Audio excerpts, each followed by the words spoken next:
Nedaleko od Kistanja nalazi se sveto mesto manastir Krka. Ovo je zadužbina Jelenina. Jelena je bila rođena sestra srpskog cara Dušana, a manastir se pominje još u 14. veku. Inače, 8. jula 1929. godine ovaj manastir posjetio je kralj Aleksandar I Karađorđević.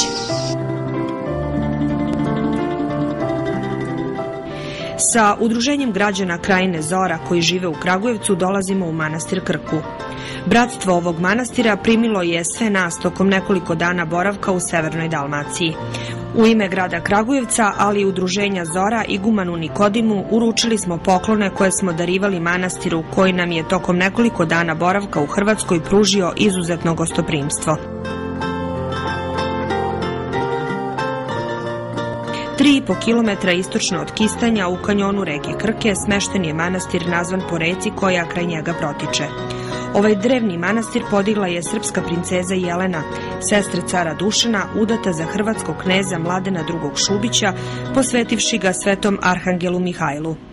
Manastir je podignut 1350. godine. 50 godina kasnije, 1402. kako stoji u zapisu iznad ulaza, manastir je dograđen. Od vremena osnivanja pa do danas ovaj manastir ostao je duhovni centar pravoslavnih dalmatinskih Srba. Pri manastiru Krka je 1615. godine postalo bogoslovsko učilište, ali su pod najezdom Turaka i učenici i nastavnici 1647. godine pobegli u Zadar i Sremske Karlovce.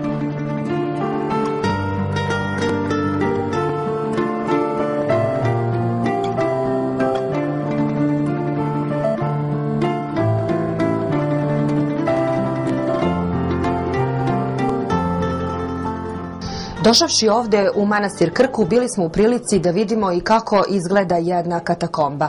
Predanje kaže da je ovde dolazio i apostol Pavle, a također se pominje i podatak da je poslao i neke svoje učenike ili one koji su propovedali hrišćanstvo na ove prostore. Da li je to tačno? Jeste, po predanju on je propovedao ovde i sačuvano je, čak se spominje kod jednog Alberta Fortisa putopisa da ovde postojala slika u negde 17. 18. veku na kome se videlo da apostol Pavle propoveda Dalmatincima.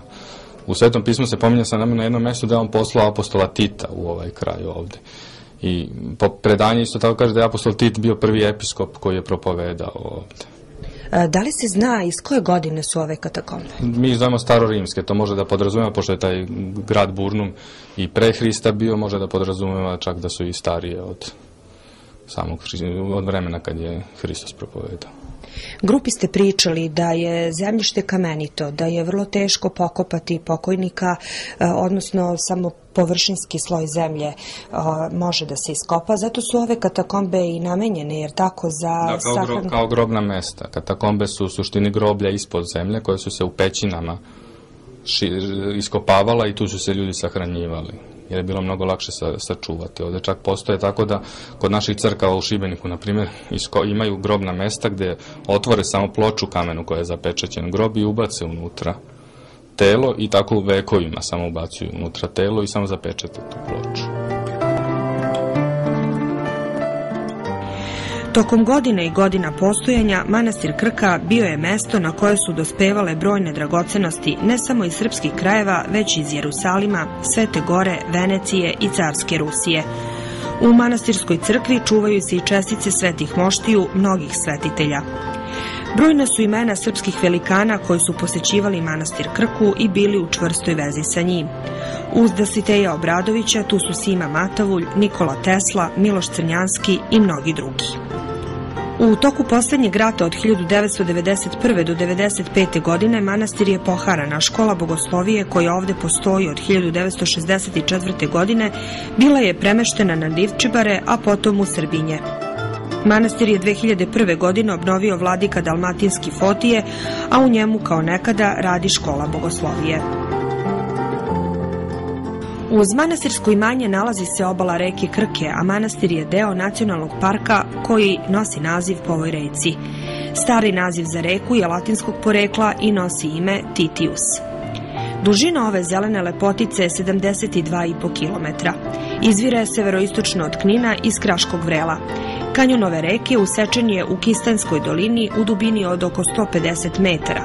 Na Krki se nalazi 7 vodopada, a njen tok proglašen je nacionalnim parkom koji zauzima površinu od 111 kvadratnih kilometara.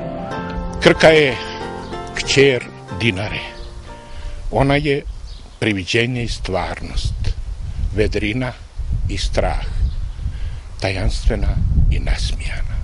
Niko ne može poremetiti jedinstvo scena i dubina. Od Knina, manastira, Visovca, Skradina do Šibenika, jer ovdje su spregnute dvije moći, mediteranska i planinska. One sažeto teku u krvotoku čovjeku, u vodi, kamen i rijeka. Ne klanjaju se ni nebu, ni čovjeku. Čovjek se smije i kamen s njime. I ko bi mogao rastrgati vezanost čovjeka kamenom i kamena čovjekom? I korijen im je isti i vene su im jedne. I moja krv teče žilama kamena koji nikad ne umire. U ovom romantičnom kutku, najljepšem kutku sjeverne Dalmacije, gdje sve živo traži svoj obrok, svoju žrtvu i vlastito skrovište. Snažna i nedirnuta priroda sjedinjuje ljude u jednu obitelj, opijenu mirisom trava što se spušta iz krša. Snaga rijeka i vječno nadvite klisure tvore jedinstven sklad i čovjek i ptica dobrovoljno ostaju u njegovu ropstvu, vole svoju nemoć u moćima ljepote.